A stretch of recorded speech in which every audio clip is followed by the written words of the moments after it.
So the entire thing is just, it's like what they are picturing to us is different from what we call. I can call almost everything that is happening, the policies of government generally, I can call it propaganda, because whatever is propaganda is the motive. Your own motive is different from what you are picturing out. Okay, I think that is what is going on in the government. Okay, so we also call the Chinese light or the traffic light propaganda, because now, if you go to some of these traffic lights, especially the ones in Abuja, when they were constructing those lights, you had there was this enthusiasm, and then you had most people, most drivers always respect those lights, either the green or the amber light or the stop.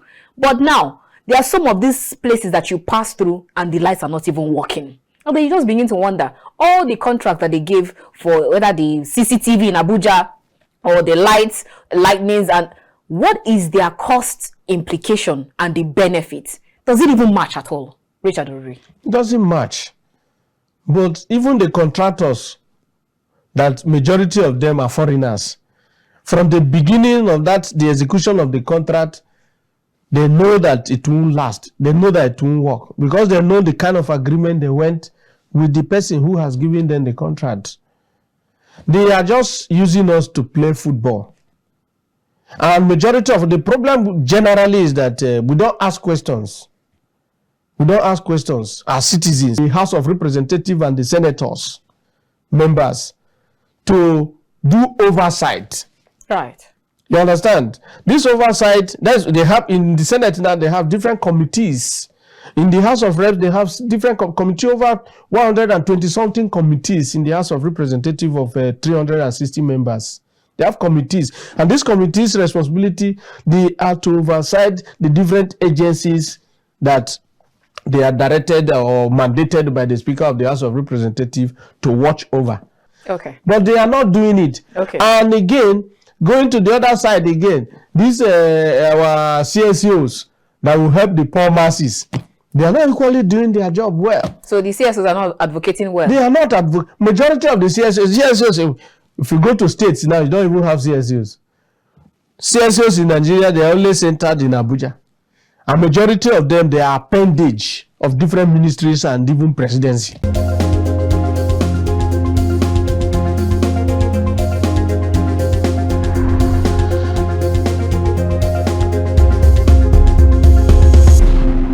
All right, let's begin this conversation first taking a quote from Nikola Tesla, who once said, "Invention is the most important product of man's creative brain. The ultimate purpose is complete mastery of mind over the material world, the harnessing of human nature to human needs." All right, my next quote will be from George Carlin, who once said, "Electricity is really just organized lightning." Okay, my last one will be from Arthur Conan Doyle, and he once said that I am somewhat exhausted. I wonder how a battery feels when it pours electricity into a non-conductor. I'm sure you're wondering what we're actually discussing and where these quotes are headed. I will let you know after this time out. Very warm greetings and welcome to the conversation. We're reaching you from Kaftan's Television City here, the nation's capital, Abuja. I am Annabelle Oji.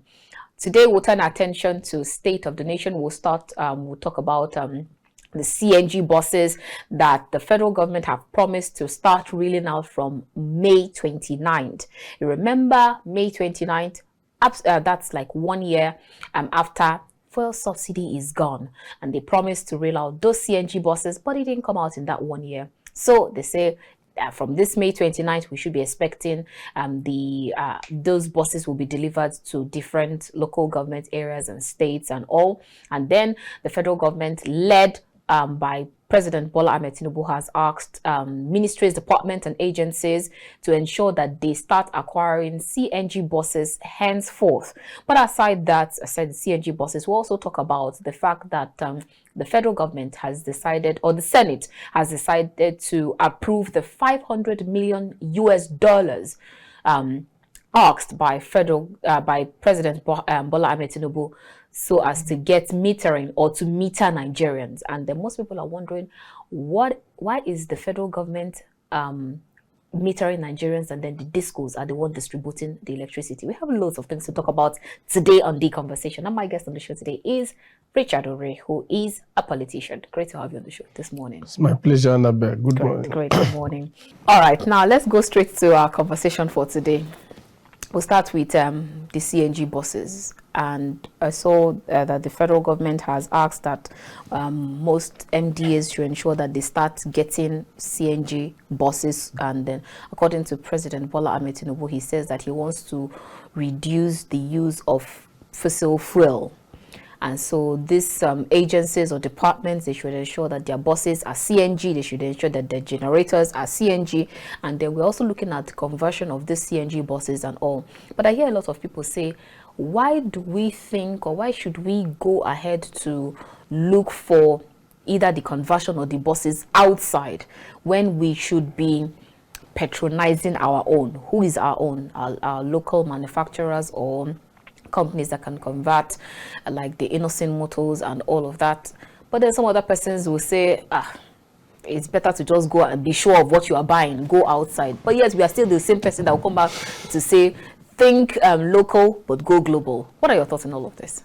Thank you, Annabelle. And good morning, Nigerians. The issues around the use of CNG vehicles in Nigeria, to me, is a welcome development. It's a welcome development in the sense that if you look at the population of the country, especially in cities like Abuja, Lagos, Port Harcourt, Kano, the population is growing on daily basis. And as population grows, that's how the use of vehicles equally increase. And as the use of vehicles increase, there will be pressure on the air pollution. There will be so much air pollution, even noise. In some places in Abuja today, if you the moment you are stuck on traffic, you will see too many things. Noise from the engine, horning, meaning there will be so much pressure on the noise pollution, noise. The gasoline that is coming out of the exhaust of vehicles, you see. And in Nigeria, majorly in the cities, not in the villages, where the use of vehicle is minimal. You see the rise in the rise in cancer is more in the city today than in the villages. It's high among the elites than even the poor people in the village. All of this, we can picture it from the use of these gasolines. There is a diesel and the fuel. And if we want to check the other part of it again, that is the economic aspect of it. The price of fuel has gone up so high in Nigeria today.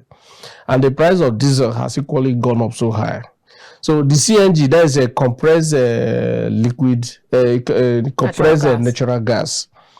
The price is not that too much. And the noise will go down very low. And again, the air pollution will reduce, meaning we'll have a better health condition too. So the idea is a welcome development, but where some of us, we are having problems is that since we are diversifying, diversification means to see that your economy grows. And if we are doing this for the economy to grow, why the capital flight? Like yesterday, I spoke with because there's somebody who wanted us to go and see Innocent concerning this CNG of 15, and we have been making arrangement on how to visit on behalf of the government. No, not on behalf of the government. We have been making arrangement to see how we will go and visit Innocent to see what he has. I put a call to him before, and he said he's the only company in Nigeria that produces CNG vehicles. So is it production yes, or coupling? He produces CNG vehicles in Nigeria, and the ones you are using, even this Toyota, Lexus, he can convert it to CNG. And not just bringing, importing and assembling. No, right? no. He will do it here in Nigeria and in Newi. Okay. And he can put the factory this in the. He can put the conversion centers in almost all the 36 states of the federation. If federal government involve him, so I called him and to tell him that possibly next week, either Monday or Thursday, Thursday, that the people will be coming. He told me on phone that he wasn't too sure, that he was not interested again. What do you mean by interested again? Was he interested in the movement there? Because initially he was happy because there was a feeler from the angle of government that Nigeria will start to be using CNG vehicles, and he was happy as a local manufacturer of CNG vehicles. At the contract. So at the end, I said, "What is the issue, guy?" He said, "Richard, I am being frustrated by Nigerian government." I said, "What's the problem?" He said, "How can? He is the only innocent vehicle, is the only company in this country that produces CNG vehicles." So Richard Oriri, he was expecting that the contract will come to him, right? Not just yes. If we are diversifying, first and foremost, we have to look inward. We have to first of all patronize our own and inject the fund into the economy. Almost 95% of the people working in innocent vehicles, they are Nigerians. And if the company folds, those people will lose their job. And the problem will still come back to us as a country. So he said he's even thinking of how to leave this country, to fold and leave the country and go to other African countries, because he produces vehicles even to these neighboring countries here, like Cameroon, even Niger. He produces vehicles in large quantity for them. Let me borrow the Nigerian, especially south east western part of the country's word, OTO. Please don't leave Nigeria, just like PZ and GSK, GSK has left. Yes. You should please not leave. His own point is that federal government has engaged a foreign company to supply the federal government over 30,000 pieces of CNG vehicles, and a manufacturing company in Nigeria that produces CNG was not even patronized. Even one vehicle, one of it, was not bought from the company in Nigeria. The whole of these 3,000 to be bought outside. That is serious capital flight. And we are crying of not having funds in Nigeria. We don't have money, but we are still pushing this one, the little one we have, outside, instead of injecting it into the system, the economy here. So it's a problem. If the government will look inward to see how, like now, if innocent is to establish conversion centers in the 36 states of the federation, now it's a policy of government that no government should let's say all the ministries, agencies, and the parastatals. If you have to buy a vehicle now, you don't buy a vehicle that is not a CNG vehicle. You don't buy. That is a policy. So since it's like that, we have federal government offices across the 36 states of the federation, apart from FCT first. If innocent can establish CNG conversion centers in the 36 states of the federation, do you know how many Nigerians you will employ? But then, just using your own word again, let me play the devil's advocate here, because you said that this 3,000 will be brought in by, the contract has been given to someone abroad, and you call it capital flight. Right? It's a capital flight. Right. So now you have the federal government asking MDAs to ensure that subsequently every vehicle, every generator or tricycle that must enter must be CNG buses. So that means that one person cannot carry all the whole load. Don't you think so? See, if the policy was meant to favor local manufacturers of CNG vehicles, there would be a clause in his statement. But there was no clause in the statement. If now he said no ministry, agencies, or parastatal of government, or ministries, agencies, or or department of government should buy vehicles that are not CNG. Then at the end, you should have said local manufacturers should be patronized. Homemade. Local manufacturers should be patronized. That one will give encouragement to the local manufacturers. But there wasn't any statement to that nature. So to that angle. So in that aspect, some of them who are already home here doing this to assist the economy, to assist the country, they are being demoralized. So they are that is to say no encouragement. So are you indirectly saying that President Bola Ahmed Tinubu is not deliberate when it comes to patronizing homegrown products? He's not deliberate. The statement doesn't show deliberate at all. Not at all. It's not deliberate because we have been having this, like in the days of President Muhammadu Buhari. He actually asked that ministries, agencies should patronize homemade goods. But how many of these homemade goods that they are patronizing? First, they say they came up with the idea of a banning importation of rice, so that Dangote rice and some of these local manufacturers of rice, their rice will increase in prices and other things. They will be patronized. But what about these vehicle producers and some other? But how much does the rice that you even talked about? How much did it do? What is the difference between the local rice and the foreign rice, though?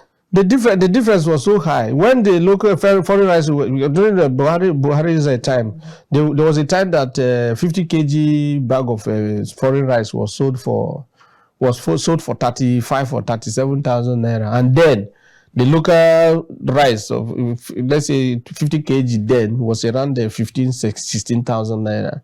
And me, I patronized the local rice. It's local rice I eat in my house. Once our own is going down, I send money to them in Benue. Either they buy from Makurdi and send to us, or they buy from Otukpo and send through transport to us. I don't buy foreign rice in my house. So, but if you want to really make the economy to grow and again increase the level of reduce the high level of unemployment in Nigeria, the government need to patronize home manufacturers. That's my point. Okay, so now let me ask you, why do you think that we all, apart from the government, because now it is everywhere, most people would prefer to buy, if you tell someone that this is Aba-made shoe, and then bring almost the same shoe and tell the person this is Italian made, most people would prefer to go for that. Most people, I not say everyone, most people would prefer to go for that Italian shoe to the Aba-made shoe. But yet they are the ones to come out to criticize and shout, go think proudly Nigerian.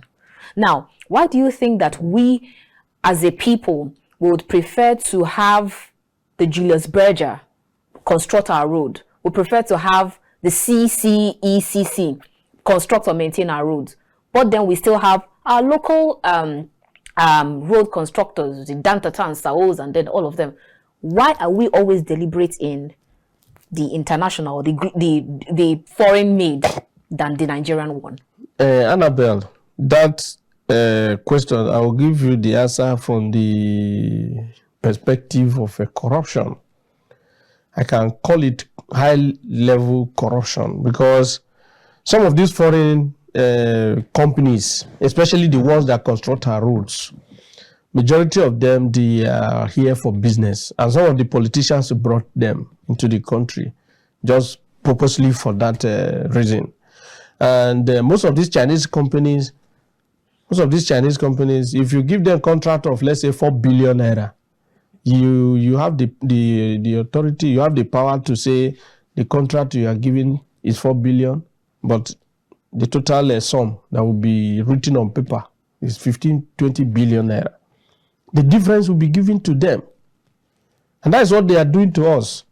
A majority of them, once they pay them in dollars, unlike now. Before now, they used to make payment for contracts in Nigeria in dollar. And they repatriate their money. They will go outside the country and get the dollar from them and stock it outside the country. And that's why most times we cry of not having money here.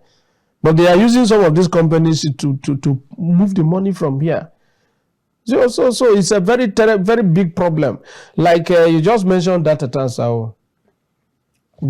Since after Abacha government, I don't think any government in Nigeria have patronized data transfer. The company is just dead, almost a kind of dead. If you go to area 11, as if you are going to area 1, the office is there. The man who is the chairman of Danta Tansa now is from Niger State. The father to the former governor of Niger State. What is that his name? He was the ADC to Murtala Muhammad. Even when Murtala Muhammad was assassinated, it was his ADC. He was the one, he was ADC then. The father to the immediate past governor of Niger State, somebody Bello. He's the chairman of Danta Tansa. So Dantata today is dead, is almost dead, and it's a local construction company. There are too many other ones like that across the country. But then don't you that also, are not being patronized. Don't you also think the fact that, because I remember while I was in school, there's just this 3-kilometer road that was supposed to be maintained, and that road stood like that. You always see their buses, their caterpillars, and their machines around. That road stood that way, bad, spoiled. In fact, they finished it, and then in the next 3 months, that road was almost as if nobody did anything. That's in Gwagwalada. That road stood that way for over 3 months. But then some other persons will tell you that give it to other persons, give it to those foreign people that you talked about. It's politics. You have them do it better. It's politics. They are using that to bring the image of such of our local construction companies down. The moment they give them such contract, they will starve them of funds. And when they starve them of funds and they are not moving forward, you see people criticizing them. But for other foreign companies, if they give them contract, they will even pay 80-90% of the contract. So they pay those ones better than they pay the local contractors? Because they are using them to siphon, to steal our money. And some of these local contractors, the way you will have a smoother business with the foreign companies, you won't have it with them because they are Nigerians. Maybe if they go into arrangement with you now, I'm giving you this contract for 11 billion naira, but what I will put here is 37 billion. Tomorrow, you might not be in government again. Maybe such person may have relation that is coming to contest election. And they will use that against you. You will now bring out that secret out to rubbish that person. So some of those things are the fears that they are having. But in the real sense of it, if they truly want to patronize, like if you go to Dantata now, I think Dantata have laid off a majority of their staff. They are just few staff. If you enter the compound, the company yard, you will see that they lay off staff, seriously. And we are having serious challenge in unemployment in the country. But we are not patronizing local manufacturing companies, local construction companies in the country. We are not doing that. Even smaller contracts, other contracts, if you go to ministries, agencies now, you will see that some other small contracts, even supply of a laptop, let's say HP laptop, you will see them giving the contract to somebody outside this country. And they will supply from either China, US, and all of these countries. And we have people around the country here.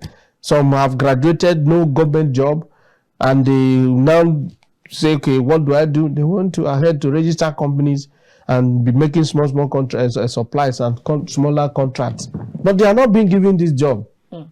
So the entire thing is just, it's like what they are picturing to us is different from what we call, I can call almost everything that is happening, the policies of government, generally, I can call it propaganda.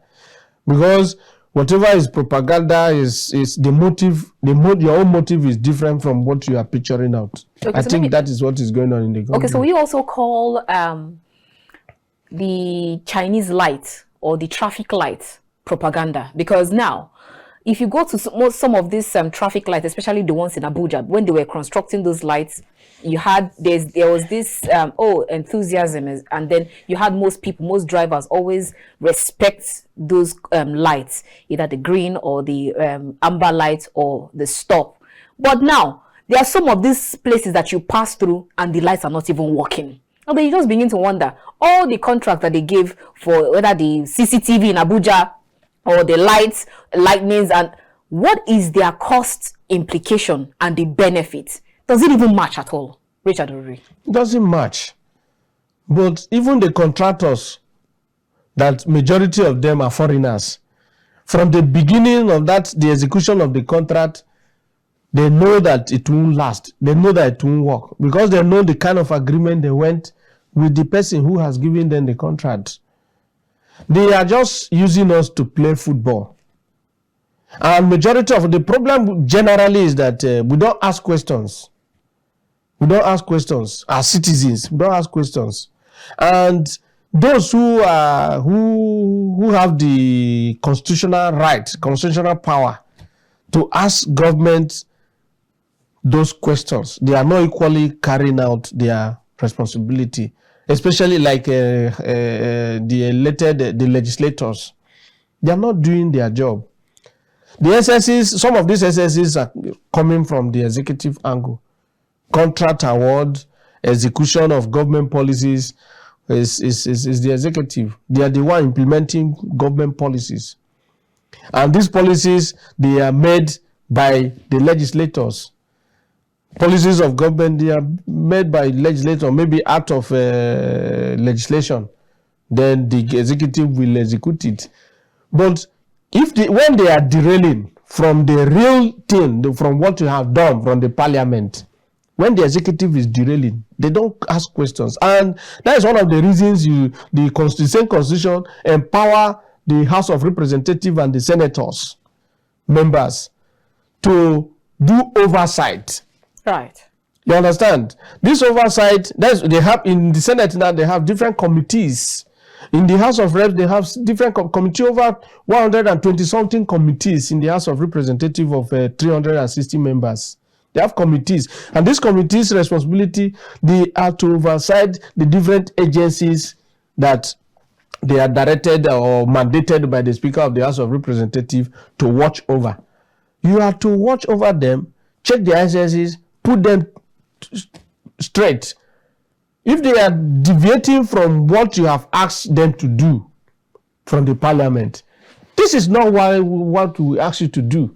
This is what we ask you to do. And if there is a conflicting argument, that is where you go to the judiciary for interpretation of that part. Okay. But they are not doing it. Okay. And again, going to the other side again, these our CSOs that will help the poor masses, they are not equally doing their job well. So the CSOs are not advocating well? They are not majority of the CSOs, if you go to states now, you don't even have CSOs. CSOs in Nigeria, they are only centered in Abuja. A majority of them, they are appendage of different ministries and even presidency. Carrying out protests in support of policies of government, carrying out protests against some policies that are not even in line with government interests. Then they will pay them. They'll pay them to go and do what they want them to do. So the whole problem is, I can say, is coming from us as citizens. We are the one giving those we have elected to lead us the power to undo us. Really? Okay, so we'll come back to the fact that you talked about the separation of powers and where you come to checks and balances between the arms of government. But now let's still stay on the fact that we don't patronize our own. I'll give you another example. TSTV that came some time ago, and all of a sudden it just went with the wind. TSTV had some very good, very nice packages that a lot of people really liked. I remember talking to a lecturer a few days ago, and then he said, I'm among those who would want to sue the current company. I'm not going to mention name, but we all know the name. I feel like I want to sue them because how come I'm in band C, I don't enjoy, or I'm in band D or E, I don't enjoy electricity. But then if I buy XYZ bouquet, whether I have light or I don't have light, I travel, I don't travel, I must still pay. When the subscription is off, it is off. There's nothing you can do about it. But then at some point, TSTV came with the pay as you go. if I want to travel, I can decide to buy 1,000 naira on for just few hours or for few days, whichever way I want it. But then it is still our same Nigerians that, because I hear some people say, okay, we are going to protest and say we are not going to be using this company again. But it's still our same Nigerians that kicked the same TSTV that came with a very good policy that would have worked for all of us. And then say, let us have these people. Then why are we still complaining again? The complaining will keep going like that because as ordinary citizens, we can call us ordinary citizens, we are operating democracy. And in democracy, the power originally should be in the hands of the masses. But the masses in Nigeria don't have that democratic power. The power of democracy in Nigeria is in the hand of the elite. They are the one controlling everything. So, the same elite, they are the one in the National Assembly, the House of Representatives and the Senate, 109 members of the Senate and 360 members of the House of Representatives. This is the same elite. And if you go to the executive arm, they are the one there, from the president to the ministers and the board chairman and all of these directors of different agencies. They are the ones. And they are the ones that have allowed both even DSTV and all of these companies to be operating in Nigeria, even MTN. But like you say, talk about that company, maybe that company, the one they killed, the initiative, the concept must come from somebody, maybe from the country, to checkmate the SSCs of DSTV. It actually came from a Nigerian. To checkmate the SSCs of DSTV, that they are monopoly, to break that chain of monopoly. But the same DSTV, we go through this, our own elected members, officials, to say, we don't want this here, and this is this. They will push some Ghana must goes to ensure that that company dies. And they did it. For how many times that Nigerians have ventilated their grievances to their elected members? The idea of DSTV giving us just 30 days. Even if you don't use, it will go. If you use, it will go off. If you don't use, it will go off. That we don't want it. We don't want to be paying as you go. As you buy recharge card, if you don't make call, your unit is there for you. The same thing should be applicable to DSTV. If you buy DSTV for this month and you don't use it, it should be there for you to use. Somebody can still manage. Let's say you buy DSTV of 9,500 or something naira now. You can manage it, it will last for you for the whole year. If it is pay as you go. But this one now, you have it at the back of your mind that this 9,500 I'm recharging, you have to tax it by 12 months. Calculate how much you are paying for a 1 year. Like yesterday, I went, my neighbor used to recharge my DSTV. It was remaining like 2 days to finish. It was showing me 2 days more, 2 days. But I have to, on my own, I walked to DSTV office in Guarimpa and I asked them to downgrade me. Oh. Yes. Because it's getting expensive. Yes, it's too high for me. So you have to downgrade your bouquet. Yes, I have to downgrade to suit my economic space. You understand? Because there are too many other bills. You have school fees of children to pay. You have a NEPA bill that they have skyrocketed for you again, tax. And too many bills. Bread now that we buy for 350 naira before is 2,000, 1,800. If you want to buy good bread, you buy 2,000. Unless you want to buy, let me talk like Habib Gadi. Unless you want to buy chewing gum. No. No, he said Suleja bread. Unless you want to buy Suleja bread. Those ones, if you buy those ones, 3 days you never visit toilet. So the whole thing, the burden is so much, so heavy on Nigerians as I speak to you now. The burden is so heavy. If you are walking on the street of Nigeria, if you are walking on the street of Abuja, you will see that street, everything very quiet, no movement. Even vehicles are not moving. Human beings, you hardly see people moving. They are all inside their houses, swallowing their pain in silence. And the day these Nigerians who are bearing this pain will summon courage to challenge the government, I don't think anybody will sleep But just because they have seen that anything can go in this country, and that's why they are taking the masses for granted. If not, what is happening is avoidable. The high price of food and too many things happening in this country is avoidable. But is it avoidable? It's avoidable because it's a deliberate government policies that is putting us where we are. Deliberate government policies. But Richard Oriri, is it safe to say or agree that a country gets the kind of leadership that they deserve? No, countries today don't get the kind of leadership they deserve. I am a student of international relations, international politics. Don't give countries the free hand to elect the kind of leaders they deserve anymore. In international politics, like the space is open. Nobody is a leader. If anything is happening to you, you have nobody to run to. Like in Nigeria, and if anything is happening to us here, we will keep mentioning President Buhari, help us to President Buhari, because we know that he is the leader. But in international politics, the space is very open for states to struggle on how to acquire power and survive.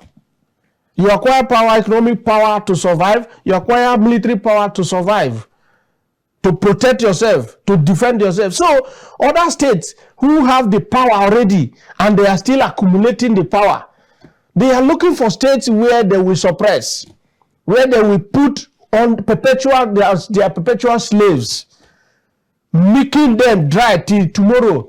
Because most of these standard body, most of these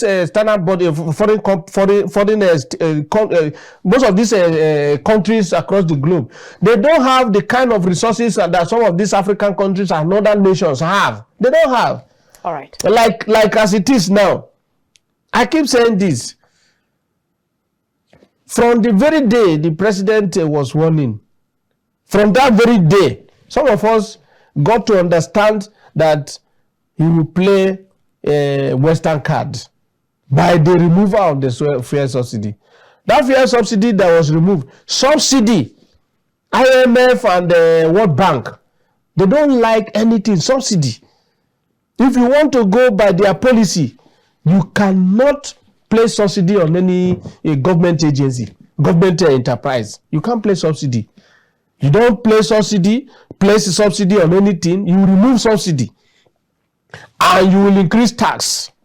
Tax will go up. On every sector, you must increase tax. All right. To give them the courage, the confidence that the loans that you are going to be taking from them, you can repay the loan back. And you can't channel this money they are giving to you to be to fund subsidy in any sector. If you are doing that, you will not have the money to pay them. But even as you are, like now, in the power sector, you are just listening to what you read. In the power sector, how can IMF, World Bank, they are telling the power minister not to put subsidy on power? Why are you directing us on how to rule ourselves here? All right. Because they are telling them that one. They are telling the power minister that one because they have the intention to take loan from them. And now, Senate has approved the $500 million. Yes, we'll talk about that one. So we're actually due for a break. But I will, before I go on that break, Richard, I will rephrase my question.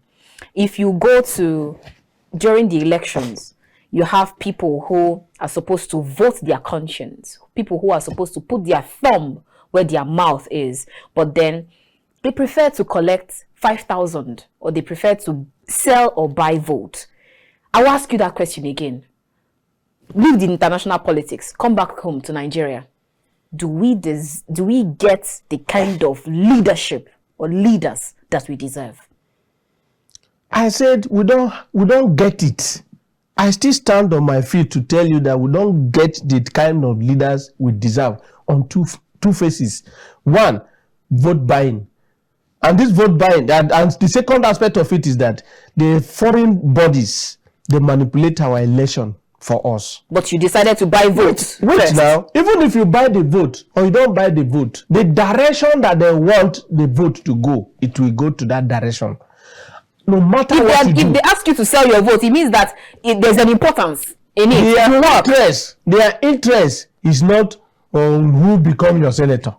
It's not on who become your governor or who become your local government chair or House of Rep member. Their interest is who become your president, who will be be in charge of the entire economy and everything in the country. And what their way is that they will first of all put all the candidates of the different political parties on the scale. And from among all of them, they choose the one that they can manipulate. And the moment they choose the one they can manipulate, that is their stand. And that is where they will stand. The kind of leader you have will tell you the kind of governance that you will have as a country. Let's go on a quick break, and when we return, we'll conclude this conversation with Richard Oriri, who is a politician. Don't go anywhere. We'll be right back.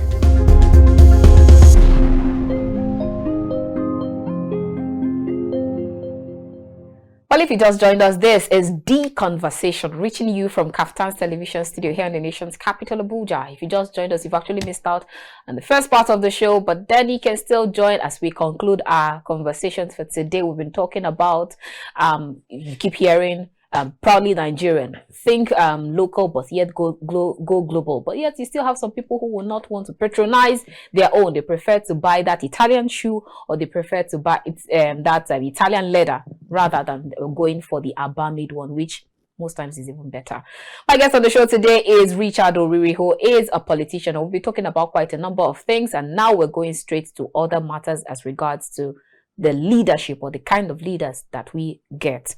All right, before we went on that break, I hear you talk about you wanted to talk about the metering, the $500 million meter that was approved by the Senate for a loan, rather, so that that $500 million would be used to meter Nigerians, those who are unmetered. So instead of doing the estimated billing and all of that. But then, when we started, or around when we were during the first segment of the show, I hear you also talk about the separation of powers of the executive, the legislature, and the judiciary. Now, if the Senate approves a $500 million loan that was asked by the executive so that Nigerians who are unmetered can be metered, and this loan has been approved. Now, the executive gets this loan, and then people will now start metering. Like you said, you talked about the legislative functions of checking. Are they not supposed to also check to be sure that people are being metered? Because if you remember, we've had this same issue during, I think it was the Obasanjo's led federal government, where you had the Minister of Power, who was Raji Fashola at the time, when we talked about people who should be metered, but yet they are unmetered. So is it just the work of the legislature when the executive brings a loan or brings something, approve and move on to the next one? Or what are they supposed to do afterwards if we keep looking at the principle of checks and balances? Richard Oriri. The principle of checks and balances is on paper in Nigeria. It is in theory, not in practice. Checks and balances is what make democracy to be democracy. And it's the only thing that glue democracy together, and again, ensure that there is accountability in democracy. But in Nigeria, there is no accountability because there are no checks and balances. The real checks and balances, three phases. There are three phases in democracy. And once you put these three phases of checks and balances to the level that it should be, you will see that we have normal democracy. And these three phases, we call one the horizontal phase, and the other one the diagonal phase, and another one is vertical. The vertical. That vertical phase of checks and balances is between the elected officials and the masses, the voters. That one normally comes once after 4 years, because our democracy is after election, you can be re-elected again if you do well by the masses after 4 years. Until you are going to the poll for that election, the masses cannot weigh you, whether you are fit to go back or you are not fit to go back again. That is that check in that direction, in that aspect, is until election comes. That is the vertical aspect of democratic accountability. Then if you are talking about the horizontal phase of accountability in democracy, that is the powers that is being shared between the executive, the legislature, and the judiciary. And the chief player in this area, these arms of government, the chief player should be the legislature. But in Nigeria, most African countries, they don't play that role of checking the other arm, majorly the executive. But here, they are fused together. And that is why if you see, once the elected president come on board, or the elected governor comes on board, he or she decide who become the speaker from the state level, the speaker of the House of Assembly.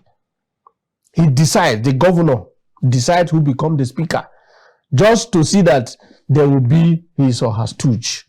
Whatever he wants to use them to do, that is what they do.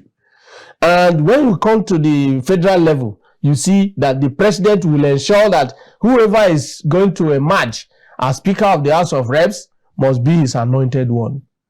And whoever will emerge as Senate President must be his or her anointed one. So the checking and balancing of power between the executive and the legislature is not effective, mostly in Nigeria. If not, how can? Like in Nigeria today now, if a minister, is the constitutional responsibility of the minister to take any decision. But it's your responsibility as the legislature who has been elected by the masses to take decisions on their behalf, to question that decision, that the minister have taken. Yes, you have the right to take this decision, but it's still my right on behalf of my constituency to ask that, why did you take this decision?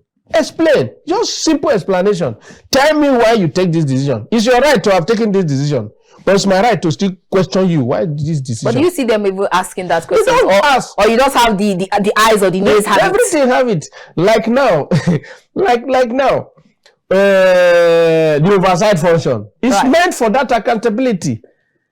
That oversight function is meant for the accountability. But the oversight function in Nigeria, they have cornered it to be. That is why the moment they release, before they release list of a committee chairman and deputies, you will see lobby. People will be lobbying to be appointed chairman of a juicy committees. In Nigeria, now we know in Nigeria democracy that there's juicy committees. Oh, your committee is not juicy. Your committee is not juicy. That is to say, you narrowly escape the juicy one. You are not among the men in the house. Cash cows. You're the cash house. Wow. Just like you said. So juicy committees, and that is to say, they are being given this position as chairman and deputy chairman to make money with the executive, not to truly carry out their responsibilities as the watchdog of government. They don't do it. So that is where we are having this problem. And the diagonal aspect of this phase of democratic accountability checks and balances is when CSOs come on board. That is where you have CSOs, labor union, and all of these unions. They, like a few days ago, when they came up, federal government came up with the issue of cyber security levy. Right. Nigerians, CSOs across the country, they said this one can't work. You have taxed us enough. You can't tax this, you can't do this. Because of that pressure, even the House of Rep came out to even support the CNCOs that this is security something. But because of the high level of disagreement from the masses through the CNCOs, the civil society organizations, that was what pressured the president to bow to that pressure. Okay, let me quickly ask you this question. Sorry, I had to butt in there. But some people will say that the more reason why you have most member of the National Assembly lend their voice to a particular thing is if it now affects them negatively.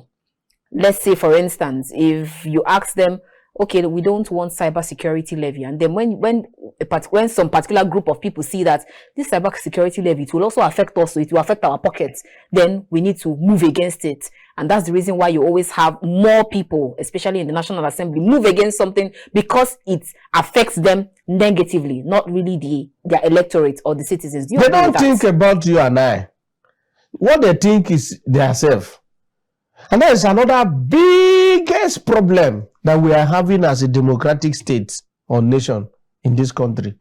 One very big problem.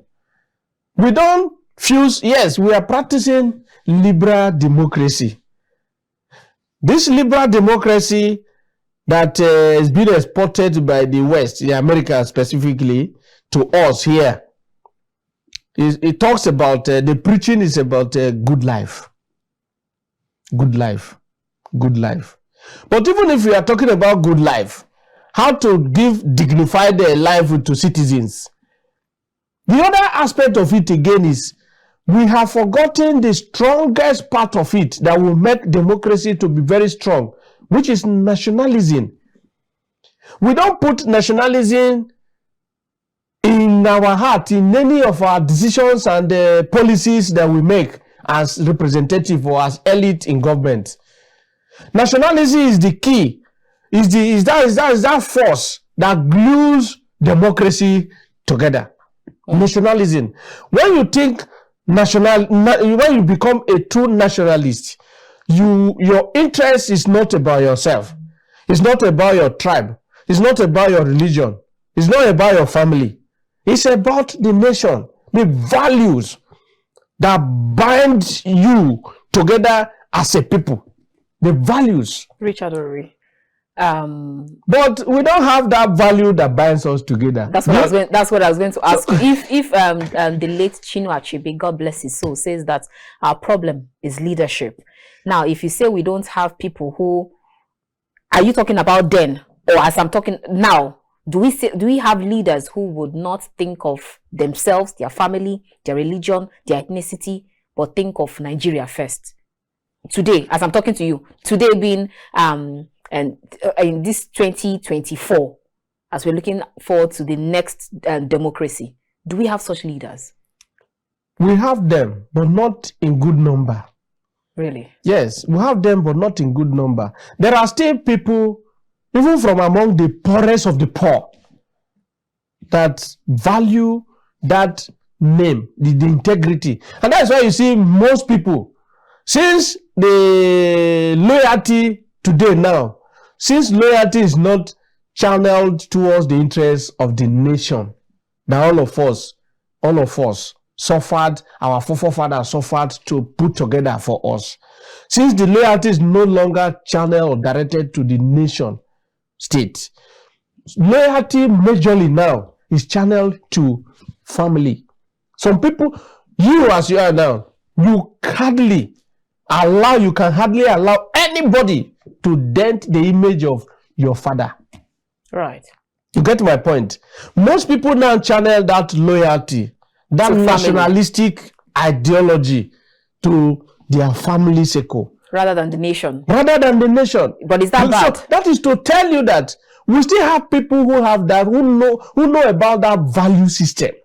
But that can take the nation to be the most important aspect of whichever decision that you are taking. If my decision will go against my country, I won't do it. And that is why today you are seeing countries like India, countries like China, countries like Russia, the presidents of this country now, even if they are contesting election 200 times, the citizens who value this national interest will still vote for them because they are projecting the interest of the nation, protecting the value system of the nation above their selfish interests. And that is why you see the masses voting for them. Now, India, China, Russia, they are the one now raising shoulders with America.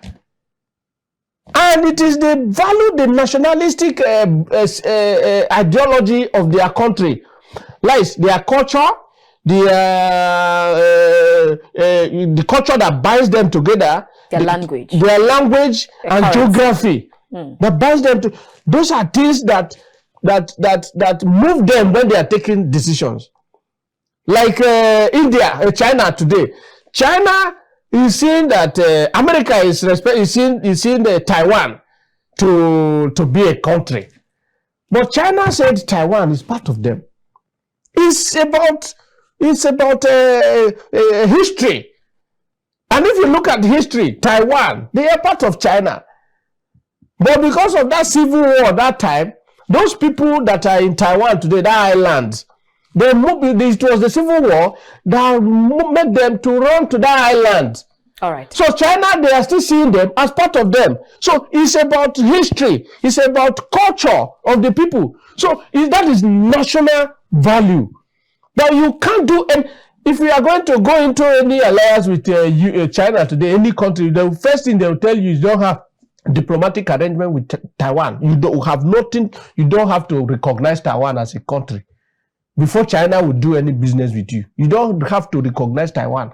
And the only one big problem that China and the US is having today is because the US is backing Taiwan. And why they are backing Taiwan is because of the economic value that is in that island. All right, Richard, since we are aimed at educating people, especially on this episode of the conversation now, should, as a person, let me leave my personal either my personal feelings or my personal interest or aggrandizement. Now, it means that I should respect my naira. I should respect national interest. I should respect the culture even more than I respect my family name. Is that what you mean? No, you see, it is that your family. What makes a society, a nation, is because of the different culture, different belief system that have come together and bind together to be one. So you have agreed to put all of this together, and you have it in common, and that is the bond that binds all of you together. So now they are making it to split. It's splitting, just like the Soviet Union disintegrated in 1991. They were all together before, and they have that cultural belief that they are one. They are one, the Soviet Union. But America did everything to disintegrate them. And that's why you see them now, the splitter part of the Soviet Union, they're the one becoming country here, country there, democracy here, democracy there. Until tomorrow, Russia, that was the father of the Soviet Union, till tomorrow they are still seeing some of these smaller countries around that region to still be part of, be part of them.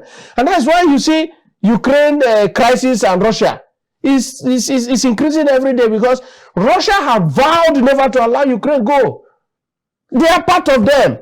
How can US from the West come to say you are coming for annexation here and say Ukraine should be a democratic state? And that is not the main issue. The main issue is that Ukraine, they have the highest, I can say, outside Russia and some other countries, Ukraine have large quantity of uranium that they use in manufacturing. They have military power. All right. You get my point. So those are things that the US is seeing. They want them to be part of the NATO country to reduce the strength, the power of Russia. And Russia said The whole world have been seeing them since after the disintegration of the Soviet Union. The whole world have classified them as a country that have no power again. And US want to still suppress and press them to the wall. Even a toothless bulldog, if you ever push that dog to the wall, it will develop teeth. So that is what Russia is doing now. Say it can't happen. Ukraine, you can't take Ukraine away. They are part of us. And now US is saying that if they should fail in their support to Ukraine and Russia win the war, other smaller countries that are already seeing America as a good country that they can align with the case if any fight from another country to them, if let's say Russia or some other country that is more powerful than them, bringing problem to them, they will have a US to run to. Now, if Russia should win, they will leave America. They will not have that belief in America again, but they will have that belief in Russia that have won the war. So that is the scale. The two of them, they are presently in international politics. They are in the center, suffering the whole. Okay, let us leave international politics. Let us stay home. Let us come back home. I'm just driving everything that's happening in the international system. Okay, there are things that happen within our environment. I get you. Now, even as we begin to round up, our time is fast spent. On the Punch newspaper this morning says Obasanjo insists that Western democracy model not working for Nigeria. We're looking at in the next few months or days, we'll be celebrating or commemorating over 2 decades of democracy. And then you get statements like this: Western democracy is not working for us, and he insists. Let's get your last word in this regard. Obasanjo has been president of we have led this country twice. Right. As a military head of state and as a civilian president in 1999 to 2007. Few days ago, I saw him saying that Nigeria have to reverse back to parliamentary system. Is parliamentary system not Western democracy? Is that not Western government? So, and I am seeing from our leaders that I think majority of them, they have lost ideas. And if instead they will allow the younger ones who have that vast knowledge about what is happening across the globe today to take over leadership positions and see how the country and the continent will change face. But did you see the way the younger ones during the last election came out to say, no, we cannot do it better. It is not yet 8 o'clock. Let our fathers reign and we keep learning under their feet. Did you see that movement? It's not every youth. It's not every youth of Nigeria that did that. It's not every youth. Majority of 30 to 35% of Nigerian youth contested the election with very high level of commitment, like myself. But the same elite, they uses the fund that they have stolen from the government that belongs to all of us to suppress majority of these youth who have that zeal, that commitment, that passion, that tenacity to do what to give to Nigerian what governance is all about. But they suppress us. So let us not go to that part. Yes, all over the world. Like let me just take it from I told you, whatever that is happening everywhere across the globe, they are within us here. Even in a family of 3. What is happening, the kind of governance that is happening within your house is what is happening across the globe. Like in Nigeria here, what they are doing is Americans' style of international politics is either they come up with a policy of containment or policy of engagement. Our leaders, our elite here, they are using policy of containment, containing some of us where we are supposed. When you see that this thing will make this person not to succeed in this, then we break. The moment they see that is this place, they are having 1 naira that will make you to go and contest election against the other, they will make sure they block that channel. Anything they see that will give you strength, give you power, they will bring it down. So that is the problem we are having here. They should allow everyone to operate freely in the environment called Nigeria. And if you succeed and you want to go into public office to help your people, then you can use the resources you have. Without economic power, you have no power. And with economic power and you have military power, you have power. All right. It's the military power that America have today. It's the military power that Russia have today. It's the military power that India have today, coupled with their economic power, that made them to be the world superpowers. If you don't have military power, don't have economic power, you are nowhere. So, like last year, 2023, US had the highest military spending, followed by China in the whole world.